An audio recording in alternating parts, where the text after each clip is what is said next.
Thank you, Abhishek. Now, today I'm going to load Pride and Prejudice by Jane Austen. और इस question में बहुत सारे प्रश्न का भी जवाब है. प्रश्न हजार उत्तर एक. क्वेश्चन कुछ भी पूछे इस नॉवल से, आंसर यही देना है. अब देखिए, चार्ल्स बिंगले है, डार्सी है, मिसेस बनेट है और सब भी है. हैंड राइटिंग है मनीषा बेटी का, उसको फर्स्ट क्लास आया है. आंसर देखिए कितना अच्छा हैंड लिखती है, फर्स्ट क्लास आंसर है. क्वेश्चन नंबर देना है. Pride and prejudice is a novel bye Jane Austen. She is a famous novelist of the early 19th century. In most of a novels she deals with love and marriage. तो पहला paragraph में introduction देना है. Question कुछ भी है, बढ़िया introduction देना है. कोटेशन दीजिए और अच्छा है. अच्छा, वर्क्स देना, रचनाएं. Jane Austen wrote 6 novels. Sense and sensibility, pride and prejudice, Northanger Abbey, इसको चेकअप कर लीजिएगा. Mansfield Park, Emma and Persuasion, full stop. अब देखिए, Jane Austen live through great events in world history. बहुत सारे world घटनाएं को देखी, जो उस समय जिंदी थी. कौन कौन? द फ्रेंच रेवोल्यूशन देखी 1789, सन 7, 8, 9, the terror, capital T, the rise and fall of Napoleon, the industrial revolution etcetera. बहुत सारी घटनाएं देखी. But she makes no reference to them in a novel. लेकिन अपने उपन्यास में इस सब का जिक्र वो नहीं करती है. क्या जिक्र करती है? खाली लव एंड मैरिज. ठीक है, उसका कला यही है, इसकी कला है. Charles Bingley is a rich man. अब कहानी हम लोग कहते हैं, पन्ना कैसे भरेगा कहानी से. रिच मैन है, ही इज़ अ बैचलर, कुमारा है. ही लिव्ड एट नेदरफील्ड जगह का नाम है. This is the place where mister and missus Bennet live. और यहाँ पर ये दोनों भी रहते हैं, husband wife. They have 5 daughters, 5 बेटियाँ उसको है. The 3 major female characters are Jane, Elizabeth and Lydia. और सभी दे सकते हैं ना. Missus Bennet wants that mister Bingley should Mary one of her daughters. ऐसे होगा. 5 बेटी कम से कम मिस्टर बिंगले एक की शादी कर ले, एक से शादी कर ले तो भार हल्का हो जाएगा. रीज़न क्या है? देखो, अच्छा कोटेशन ये दीजिएगा. और कोटेशन कैसे देते हैं? बॉक्स करके देख रहे हैं, बॉक्स पूरा इधर जाके जगह ली तो झलक जाएगा, एग्जामिनर को नंबर देगा. क्या कोटेशन है? कोटेशन देने का तरीका देखिए, 6 की तरह. It is a truth universally acknowledge that a single man in possession of a good fortune must be in want of a wife. बहुत फेमस कोटेशन है. और कोटेशन ऐसे बन के क्या माना हुआ? कहते ये विश्वव्यापी सत्य है कि यदि कोई कुमारा है और उसको पैसा है, उसको क्या चाहिए? पत्नी चाहिए. यूनिवर्सल बात है. सिंगल होना चाहिए, पैसा होना चाहिए, बस लोग उसके लिए चाहते हैं कि उसको कुछ शादी हो जाए. Mister and missus Bennet meet Bingley at a village dance party. Mister और मिसेस बेनेट किससे मिलते? बिंगले के डांस पार्टी में. और ये ऑस्टिन के नॉवल में डांस पार्टी खूब होता है. पार्टी, डांस पार्टी होते रहता है. उसी में प्यार मोहब्बत, इश्क मोहब्बत होते रहता है. डांस पार्टी मिलते हैं. She has come with his friend Darcy. और ये मिस्टर बिंगले जो है डार्सी के साथ आए. तो बिंगले और डार्सी, ये डार्सी बेसी इंपॉर्टेंट कैरेक्टर. ये दोनों जोगरी दोस्त है. ये लोग डांस पार्टी में आए हैं और उस पार्टी में ये मिस्टर एंड मिसेस बनेट. कैसे ये मिलाती है सबों को. जेन ऑस्टिन का तरीका क्या है? सब कैरेक्टर को, इंपॉर्टेंट कैरेक्टर पार्टी में डांस में मिला देगी. देखिए क्या करते हैं, आगे बढ़े.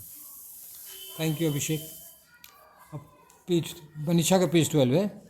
Darcy is a handsome and rich man. और डार्सी क्या है?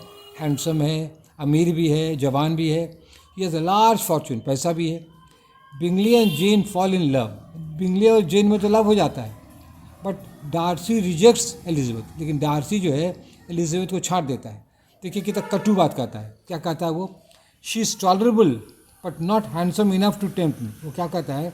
वो बर्दाश्त करने लायक है बट नॉट हैंडसम. देखिए पहले उस समय में लड़कियों के लिए भी हैंडसम शब्द प्रयोग होता है. आजकल तो खाली लड़का के लिए हैंडसम होता है, लड़की के लिए ब्यूटीफुल. लेकिन उस समय 19th century में हैंडसम शब्द ना लड़कियों के लिए बात है. सिर्फ कोटेशन फिर से पढ़ते हैं. शी इज़ टॉलरेबल, बर्दाश्त करने लायक है, but not handsome enough to tempt. लेकिन हमको आकर्षित करने के लिए वो काफ़ी नहीं है. अब बताइए, सुन के किस लड़की को गुस्सा नहीं लगेगा? उसको सुन लेती है और बहुत गुस्सा होता है उसको. The pride of Darcy hurts Elizabeth. देखिए उसको चोट लग जाता है कि ये अच्छा घमंडी है. She develops a prejudice against. नतीजा क्या होता है? उसके खिलाफ उसको धारणा हो जाती है, प्रेजुडिस धारणा, गलत धारणा हो जाती है. ये आदमी बहुत बदमाश है, शैतान है, उसको सबक सिखाना है. इतना गुस्सा आ जाती है. Bingley's marriage with Jane is delayed because of Darcy. और डार्सी के कारण बिंगले जेन से शादी नहीं कर पाता है. He is hurt by Elizabeth's behavior when she refuses to dance with him. ये भी टिट फॉर टैट, जैसे को तैसा। जब डार्सी एक बार उसके पास आता है नाचने के लिए हाथ ऐसे फैला के, तो कहती है आपके साथ हम नाचने नहीं वाले हैं, क्या समझते हैं आप, उसे गुस्सा को एकदम ठुकरा देती है। So she wants that Bingley should not have deep love for gen.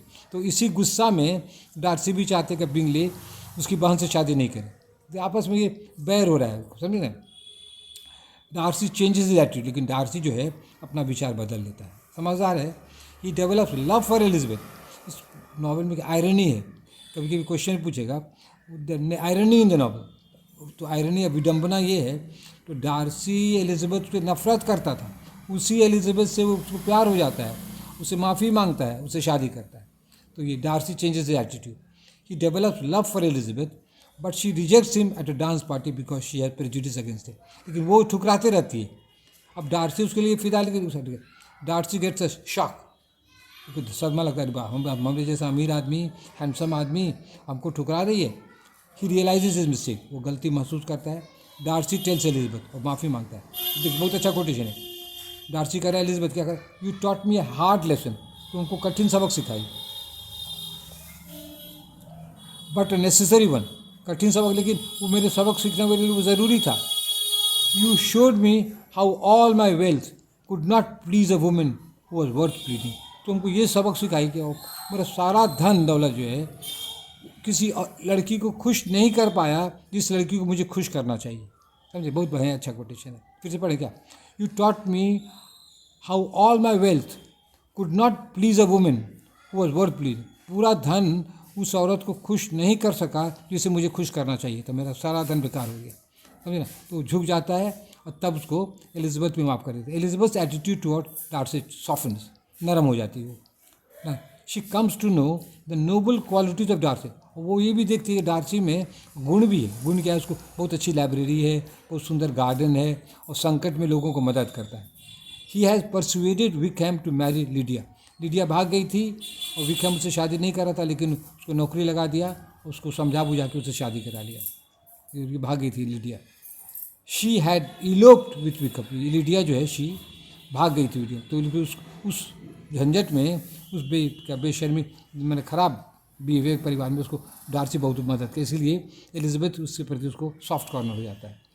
बिंगलेज attitude to Jane becomes deep, और बिंगले का जो अटैचमेंट जो है अटैचमेंट और उससे डीप हो जाता है। बिंगले भी, they are engage to each other, वो लोग एंगेज हो जाते हैं, उन लोगों को शादी हो जाती है। Elizabeth prejudice and Darcy's pride are stripped away. ये अच्छा शब्द है, स्ट्रिप्ड अवे माना होता है रिमूव्ड, उसको कॉलेज में दिए हैं। The evil that, this is the evil that must be stripped away, example है, हट जाता है। तो Elizabeth prejudice and Darcy's pride are stripped away, घमंड का खत्म हो जाता है, उसका प्रेजुडिस गलतफहमी भी खत्म हो जाती है।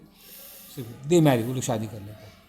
अब देखिए मिसेस बनेट, एलिजबेथ की माँ जो है, has the satisfaction of setting 3 of her daughter.